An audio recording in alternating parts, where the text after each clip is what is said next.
Olá, tudo bem? Eu sou a Úrsula e neste canal compartilho a minha jornada pelo universo dos livros, então muito obrigada por visitar esse que é o nosso cantinho.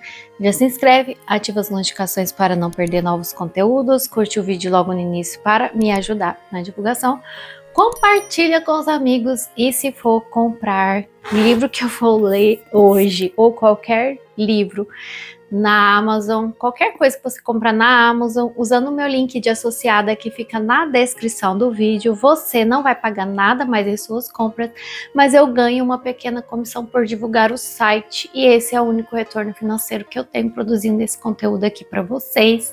Então, por favor, me ajuda e se estiver assistindo pelo celular e puder clicar em hypar o vídeo, também ajuda a divulgar o vídeo. Gente, eu tinha um outro conto planejado para hoje, porque o tema de hoje são contos de fadas sombrios. Só que eu sinto que eu já li um conto de fada sombrio no segundo conto, que foi A Ursa. O seu conto, assista para tirar suas próprias conclusões. No formulário do sorteio, eu deixei uma questão para vocês sugerirem contos para essa semana. E uma pessoa sugeriu contos de fadas asiáticos, contos asiáticos. E aí eu resolvi colocar, entra como conto de fada, entra como clássico asiático, tá? Esse aqui é uma edição que eu tenho da Dark Side, clássicos japoneses sobrenaturais. Eu fui passando aqui, gente, os contos são muito pequenos. Eu fui passando por vários, né? Um maiorzinho que eu achei que tem 2,5 páginas. Eu achei interessante o título dele, que é O Espírito da Flor de Lótus. Então não é bem um fantasma, é mais um espírito. Tem uma mini resumo do conto aqui. E esse conto, ele não explica de que ano que é não, tá? O formulário de sorteio, essa questão específica, ela ficou no formato de gráfico e eu fiquei confusa de quem que pediu. Mas obrigada a quem pediu o Contos de Fadas Asiáticos. E se você foi a pessoa que pediu, me fala aqui nos comentários para eu agradecer nominalmente. Intervenção da editora, eu. Gente, esse livro é escrito por um autor só, ele reuniu histórias. E aí eu vou mostrar detalhes da edição aqui para vocês. Vamos ler o prefácio, que eu acho que vai ficar mais fácil de compreender. E o autor, lindo, né? O autor é o Richard Gordon Smith. A tradução ficou por Alexandre Boyd. Tem um sumário com todos os contos, como vocês podem ver, não é um livro grosso, mas tem muitos contos. E aqui vamos ler o prefácio, que eu acho que vai ser mais interessante e para vocês que quiserem comprar a edição já saber do que se trata. As histórias reunidas neste volume foram transcritas a partir dos volumosos diários ilustrados que mantive ao longo dos 20 anos que passei em viagem por muitos lugares, sendo os últimos 9 quase em sua totalidade no Japão, coletando itens de história natural para o British Museum, vasculhando e dragando o mar interior do Seto, às vezes com sucesso, às vezes em vão, mas no fim contribuindo para o acervo com cerca de 50 novos objetos para o benefício da ciência e, de acordo com Sir Edwin Ray Lancaster, proporcionando acréscimos consideráveis ao conhecimento da etnologia japonesa. Como seria de se supor, uma atividade como essa me colocou em contato próximo com o povo, pescadores, agricultores, sacerdotes, médicos, crianças e todas as outras pessoas de quem era possível extrair informações. Diversas e estranhas foram as histórias que me contaram. Neste volume, os editores preferiram fazer uma miscelânea, narrativas de montanhas, de plantas, de lugares históricos e lendas, pelos resultados obtidos a partir de meus diários. Devo agradecer a nosso falecido ministro em Tóquio, Sir Ernest Satou, aos ministros e vice-ministros de Relações Exteriores e da Agricultura que me escreveram muitas cartas de apresentação, ao meu querido amigo Sir Hattori, governador da província de Ryoko, aos tradutores das anotações e dos manuscritos originais, em geral não muito bem escritos em japonês, entre os quais destaco o Sr. Ando, o Sr. Matsuzaki e o Sr. Watanabe, e ao Sr.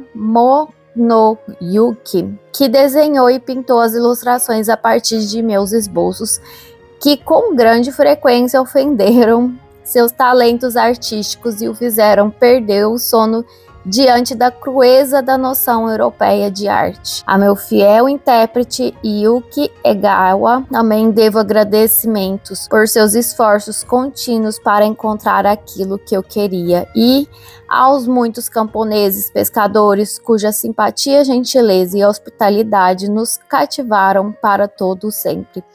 É justo que um povo tão valoroso como o japonês seja governado por um soberano igualmente valoroso. É Richard Gordon Smith, né? Junho de 1908. Vamos ver aqui se tem uma breve... para honorários... Aqui ele tem uma dedicatória... E vamos passar aqui, que já começa o conto, mas em geral, no final do livro, costuma ter e tem, né? Vamos ler aqui. Richard Gordon Smith foi um naturalista britânico nascido em Ryswick, no noroeste da Inglaterra, em 1858. Apaixonado por viagens e caça, levava uma vida errática, bancada pela herança familiar, quando recebeu a solicitação do British Museum para percorrer alguns países asiáticos, entre os quais o Japão, com o propósito de coletar espécies para o acervo de histórias naturais do museu. Gordon Smith começou então um périplo, em parte para esquivar-se da relação desarmoniosa com sua esposa, com quem mantinha um casamento de 18 anos e tinha 4 filhos. Ele chegou ao Japão em dezembro de 1898, e nessa estada de 1 ano e em várias visitas posteriores ao país, coletou e enviou ao museu muitas amostras da fauna e da flora, sendo várias delas inéditas à ciência e nomeadas em sua homenagem. A curiosidade pelos costumes do povo, suas lendas e folclore fizeram aflorar também seu lado etnológico. Ao longo de anos, ele reuniu histórias, fotografias e ilustrações com riqueza de detalhes, formando um registro de alto valor histórico-cultural. Em 1907, Gordon Smith foi agraciado com a Ordem do Sol Nascente do 4º grau pelo governo do Japão. A presente obra resultou de pesquisas e entrevistas com japoneses e foi originalmente publicada em 1908 em Londres, em língua inglesa, sob o título Asian Tales and Folklore of Japan. Em 1910, enfrentando problemas financeiros, Gordon Smith recebeu o pedido de separação de sua esposa. Acometido por beriberi e malária, teve sua saúde física debilitada. Ele retornou à sua terra natal algumas vezes, mas passou a maior parte dos últimos anos de vida no Japão e faleceu em 6 de novembro de 1918, aos 60 anos. Foi sepultado no cemitério dos estrangeiros de Kobe. Nossa, que interessante, gente. Não sabia, agora vamos ao conto. Ai, agora eu tô sabendo. Tem o verde deslocalizado, belíssima edição. E vamos lá, esse conto já se aconcheguei no cantinho para ouvir. Se for trabalhar ou fazer algum afazer de casa, continue. E eu não quero me estender muito porque eu quero editar esse conto rapidão. E vamos. E, gente, é uma tendência, tá? A maioria dos contos japoneses, os contos asiáticos são muito curtos. É raro os contos que são longos. E eu acho lindo Flor de Lótus. O Senhor do Domínio, de Koriyama, e seus familiares contraem uma doença grave, o que causa pânico na região. A cura pode depender do plantio do lótus, cuja flor é considerada pura e sagrada. A flor ainda traz algo intrigante para o castelo. Por um bom tempo, procurei um conto com a flor de lótus como tema. Meu amigo Fukuga, enfim, encontrou uma que dizem ser de uns 200 anos atrás. Envolve um castelo localizado em um lugar que na época era conhecido como Kinai, hoje incorporado ao distrito de Kyoto. Provavelmente se trata de um dos castelos dessa região, embora eu mesmo só conheça um cujo nome atual é Nijo. Fukuga, que não fala inglês, e meu intérprete não facilitaram nem um pouco minha tentativa de deixar claro que, na verdade, a história não tem relação com um castelo na província de Izumi. Izumi situa-se na região sul da atual província de Osaka, já que depois de começarem a falar de Kyoto, de repente passaram a citar Izumi, apresentando como o herói da história, o senhor do domínio de Koriyama. Seja como for, o que me disseram primeiro foi que a doença surgiu em Kinai, Kyoto. Milhares de pessoas morreram em virtude da enfermidade que se espalhou para Izumi, onde vivia o senhor feudal de Koriyama, que também adoeceu. Foram chamados médicos de todas as partes, mas não havia jeito. A moléstia continuava a se espalhar e, para a tristeza de todos, não só o senhor feudal, como sua mulher e seu filho foram contaminados. O pânico se espalhou pela região, não porque as pessoas temessem por si mesmas, mas porque estavam apavoradas com a ideia da perda de seu senhor e a família dele.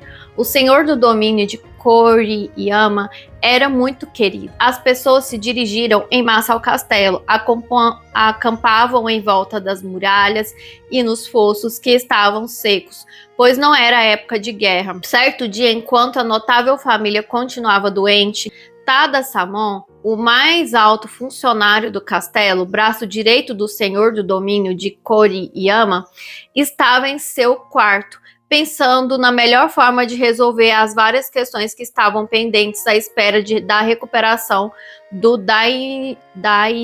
Enquanto ele se ocupava disso, um servo anunciou que havia um visitante no portão externo,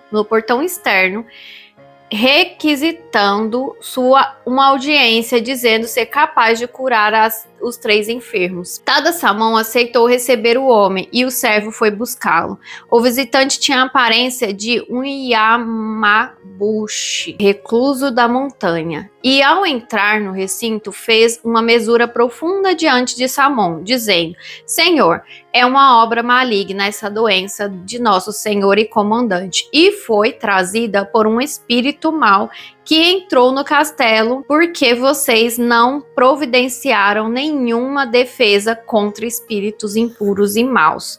Esse castelo é o centro de governo de toda esta região e não é prudente permitir que continue desprotegido contra espíritos impuros e maus. Os Huaquan, homens santos de outrora, sempre nos disseram para plantar lótus, não apenas no canal interno que circunda o castelo, mas também em todos os canais do local e ao redor deles. Com certeza o Senhor sabe que a flor de lótus, a mais emblemática de nossa região, é sem dúvida a mais pura e sagrada, por isso afasta as impurezas que são incapazes de passar por ela. Pode estar certo de que, caso o Senhor não tivesse negligenciado os canais ao norte do castelo e tivesse deixado cheio de água, mantido limpa e plantado o lótus sagrado, nenhum espírito mau teria sido mandado pelos céus para prejudicá-los. Caso receba permissão, eu entrarei no castelo hoje e rezarei para que o espírito mau da doença vá embora, e pedirei autorização para plantar flores de lótus nos fossos mais ao norte. Só assim o Senhor senhor do domínio de Koriyama e sua família poderão ser salvos. Saamon assentiu em concordância, pois lembrou que os fossos ao norte do castelo não tinham lotos nem água e que, em parte, isso era culpa sua, uma questão de economia na administração das propriedades. Ele foi ter com seu senhor, que estava mais doente do que nunca. Mandou chamar os membros da corte. Foi decidido que o Yamabushi poderia fazer o que propunha. Ao homem foi dito que implementasse suas ideias como achasse melhor. Foi disponibilizado muito dinheiro e centenas de homens para ajudá-lo. Qualquer coisa para salvar o senhor daqueles domínios. O Yamabushi se lavou e rezou para que o espírito mau da doença deixasse o castelo. Depois supervisionou a limpeza e a recuperação dos fossos ao norte do castelo, instruindo os trabalhadores a enchê-los de água e plantar flores de lótus. Então desapareceu misteriosamente. Foi quase como se tivesse sumido diante dos olhos de todos. Abismados, porém, com mais empenho do que nunca, os homens cumpriram suas ordens. Em menos de 24 horas, os fossos estavam limpos, restaurados e cheios de água e flores. Conforme esperado, o senhor do domínio de Koriyama, sua esposa e seu filho melhoraram bem depressa. Em uma semana estavam todos de pé e em uma quinzena se mostravam mais saudáveis do que nunca. Preces de agradecimento foram feitas e a alegria com a boa notícia se espalhou por toda a província de Izumi. Mais tarde, as pessoas passaram a visitar em grande número os sempre bem cuidados fossos de lótus, e os próprios moradores locais se encarregaram de mudar o nome do local, que passou a se chamar Castelo do Lótus. Alguns anos se passaram sem que nada de estranho acontecesse. O senhor feudal de Koriyama morreu de causas naturais e foi sucedido pelo filho, que negligenciou as plantações de lótus. Certo dia, um jovem samurai passava por um dos fossos. Era fim de agosto, quando as flores de lótus estão fortes e altas. O guerreiro viu dois belos meninos que deviam ter 6 ou 7 anos de idade, brincando à beira do fosso. Meninos, ele falou, não é seguro brincar assim tão perto do fosso, venham aqui comigo. Ele estava prestes a pegá-los pela mão e levá-los a um lugar seguro quando eles saltaram no alto, sorrindo para o samurai, e caíram na água, onde desapareceram com estrondo, deixando o espadachim todo molhado. O samurai ficou tão perplexo que não sabia o que pensar, pois eles não reapareceram. Acabou se convencendo de que deviam ser 2 capas, animais míticos, e com essa ideia na cabeça correu para o castelo para relatar o que viu. Os altos funcionários convocaram uma audiência e determinaram que os fossos deveriam ser dragados e limpos. Acharam que isso já deveria ter sido feito quando o jovem senhor sucedeu o pai. Os fossos foram dragados conforme determinado de ponta a ponta, porém nenhum capa foi encontrado. A conclusão foi que o samurai estava tendo visões fantasiosas e ele foi bastante ridicularizado por isso. Algumas semanas depois, outro samurai, Murata Ippai, estava voltando de uma visita à namorada por um caminho que margeava um fosso exterior. As flores de lótus estavam exuberantes e Ippai diminuiu o passo para admirá-las, pensando em sua amada, quando de repente viu uma dezena ou mais de garotinhos bonitos brincando perto da beira d'água. Eles não estavam vestidos e jogavam água uns nos outros. Ah, pensou o samurai, esses com certeza são os capas de que estavam falando. Pensam que podem me enganar assumindo a forma humana. Um samurai não tem medo de criaturas como essas, que dificilmente escaparão do gume da minha espada. Ippai tirou os tamancos, desembainhou a espada e se aproximou furtivamente dos supostos capas. Continuou avançando até chegar a cerca de 20 metros. Então se escondeu atrás de um arbusto para observar. As crianças continuavam sua brincadeira. Pareciam crianças perfeitamente normais, a não ser pela impressionante beleza e pelo cheiro peculiar que exalavam, quase pungente, mas ainda assim doce, parecendo com o das flores de lótus. E pai ficou intrigado e quase guardou a espada de volta na bainha ao ver como aquelas crianças pareciam inocentes. Mas então concluiu que não estaria agindo com a determinação que se exige de um samurai caso mudasse de ideia. Empunhando a espada com vigor redobrado, saiu de seu esconderijo e saiu cortando os capas à torta e à direito. E pai estava convencido de que promovera um massacre, pois sentiu sua espada atingir os alvos várias e várias vezes e ouviu o baque surdo de coisas caindo. No entanto, quando olhou ao redor para ver o que matara, só viu-se elevar do chão um vapor peculiar de todas as cores que quase o cegou com seu brilho, e depois despencou como água ao redor de seu corpo. E pai decidiu esperar até a manhã seguinte, pois, como um samurai, não podia deixar um assunto pela metade. Além disso, não gostaria de ter que contar o que acontecera a seus amigos antes de esclarecer a questão por completo. Foi uma espera longa e cansativa, mas Ipai resistiu e não pregou o olho durante a noite. Quando o dia raiou, ele não encontrou nada além de caules de lótus espalhados pela água nos arredores. Mas minha espada atingiu mais do que simples caules de lótus, ele pensou. Se eu não matei os capas que vi com meus próprios olhos em forma humana, então deveriam ser os espíritos dos lótus. Que pecado terrível eu terei cometido? Foram os espíritos dos lótus que salvaram da morte o senhor do domínio de Koriyama e sua família. E o que eu fiz? Eu, um samurai, que deve dedicar a seu senhor até a sua última gota de sangue, ataquei com minha espada os amigos mais fiéis de meu senhor.